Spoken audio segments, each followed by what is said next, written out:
Hello. हाँ बोଉ प्रणाम। कौन कहले? ଆପଣଙ୍କ ଦେହ ଖରାପ ଅଛି? ଆଜ୍ଞା। କେତେ ପଇସା ଲାଗିବ? 40,000 ଟଙ୍କା ଲାଗିବ? ହଁ।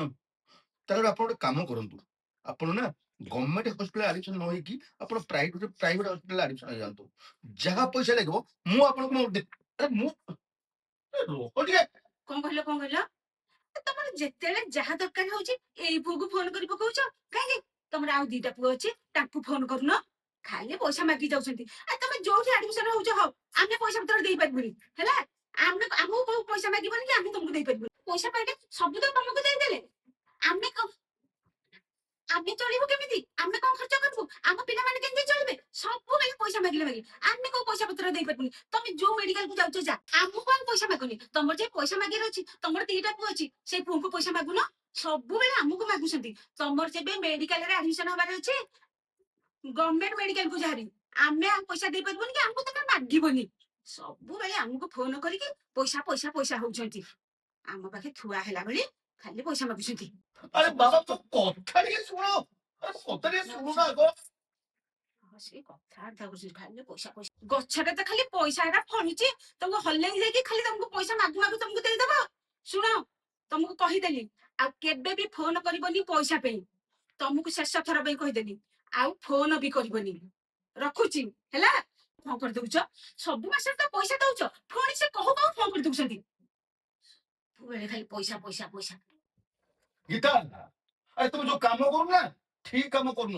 ଆରେ ତମେ ଜାଣିଛ ଆରେ ଏଇ ଯୋଉ ଫୋନଟା ଆସିଥିଲା କାହାର ଆସିଥିଲା ମାନେ? ତମ ବୋଉର ଆସିଥିଲା। ଆରେ ମୋ ବୋଉର ଆସିନଥିଲା, ସେଇଟା ହଉଛି ତମ ବୋଉର ଫୋନ ଆସିଥିଲା। କଣ କହିଲ? ସେଇ ଫୋନ କଲ ମୋ ବୋଉର ଆସିଥିଲା। ମୋ ବୋଉର ଦେହ ଖରାପ ହେଇଛି। ମୋ ବୋଉ ମେଡିକାଲରେ ପଡିଛି। ମୁଁ ଟଙ୍କାଟେ ବି ମେଡିକାଲ ଖର୍ଚ୍ଚ କରିବାକୁ ଦେବିନି। ହଉ ମୋର ଭୁଲ ହେଇଯାଇଛି। କହିଲି ନା ଭୁଲ ହେଇଯାଇଛି। ଟଙ୍କାଟେ ବି ମୁଁ ଦେବିନି। ମୋର ତମ ଭୁଲ ପ୍ରକୃତି ହେଇଯାଇଛି। ସକାଶେ ହଉ ମୁଁ ଟଙ୍କାଟେ ବି ଖର୍ଚ୍ଚ କରିବାକୁ ଦେବିନି। ମୁଁ ଯାହା କହୁଛି ମୋର ତମେ ଯାହା ଭୁଲ ଖର୍ଚ୍ଚ କର ମୁଁ ହେଇଯାଇଛି। ଟଙ୍କାଟେ ବି ମେଡିକାଲ ଖର୍ଚ୍ଚ କରିବାକୁ ଦେବିନି। ହଉ ମୋର ଭୁଲ ହେଇଯାଇଛି। ହଁ ଭୁଲ ହେଇଯାଇଛି। ଆଉ ଟିକେ ପୁଣି କଣ କହୁଥିଲ? ଆମ ପାଖରେ ଟଙ୍କାଟେ ନାହିଁ, ଆମେ ତମକୁ ଟଙ୍କାଟେ ଦେଇପାରିବୁ। ତମେ କଣ ସବୁବେଳେ ଆମକୁ କଣ ପଇସା ମାଗି ପକଉଛ? ଏଇଟା ତ କେତେ କଥା କହି ପକଉଥିଲ। ଆଉ କଣ କହୁଥିଲ? ତମକୁ କିଏ କହିଲା ପ୍ରାଇଭେଟ ହସ୍ପିଟାଲ ଆଡମିସନ ହବାକୁ? ସଜ ଯାଇକି ଗଭର୍ଣ୍ଣମେଣ୍ଟ ହସ୍ପିଟାଲ ଆଡମିସନ ହେଇଯାଅ। ତାହେଲେ ଏବେ କୋଉଠୁ ପଇସା ଆସିବ? ଏବେ କୋଉଠି ପଇସା ମାଗି ଦେବି? ଏଇଟା ତ ବହୁତ କଥା କହି ପକଉଥିଲ। ତମେ ଯେବେ ପଇସା ନ ଦବ ମୋ ବୋଉକୁ, ମୋ ବୋଉ ଆଉ ବଞ୍ଚିବନି। ଆଉ ମେଡିକାଲରେ କେମିତି କଥା ଭାଇ ପଡୁଛି ନା କହିବୁ ନା ମୁଁ ଟଙ୍କାଟେ ଦେଇପାରିବିନି। ଆଚ୍ଛା ଯଦି ମୋ ବୋଉ ହେଇଥାନ୍ତା ତମେ ସିଧା ମନା କରିଦେଇଥାନ୍ତ। ଏଇନା ନିଜ ବୋଉ ବୋଲି ପ୍ରେମ ଉଛୁଳି ପଡୁଛି। କହୁଛୁ କଣ ମୋ ବୋଉ, ମୋ ବୋଉ ହେଇନଥିଲେ ବଞ୍ଚିବନି। ଆରେ ଯୋଉ ଫୋନ ଟା ଆସିଥିଲା ସେଟା ତମ ବୋଉ ଫୋନ ଆସିଥିଲା। ତମ ବୋଉ ତମ ପାଖରେ ତମେ ନିଜେ ଛୋଟ ହେଇଗଲ। କହିନା ଟଙ୍କାଟେ ବି ଦେଇପାରିବିନି। ଆରେ ତମେ ଯେମିତିଆ କର୍ମ କରିଛ ସେମିତିଆ ଫଳ ପାଅ। ଆରେ ତାଙ୍କ ଆଗରେ ସେମିତି ନିଜ ହେଇକି ରହ।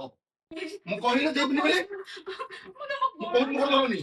ମୋ ଭାଇ ପାଖରେ ପଇସା ନାହିଁ, ମୋ ବୋଉ କେମିତି ବଞ୍ଚିବ? ହଉ ମୋର ଭୁଲ ହେଇଛି, ତମେ ଯେମିତି ହେଲେ ପଇସା ପଠା।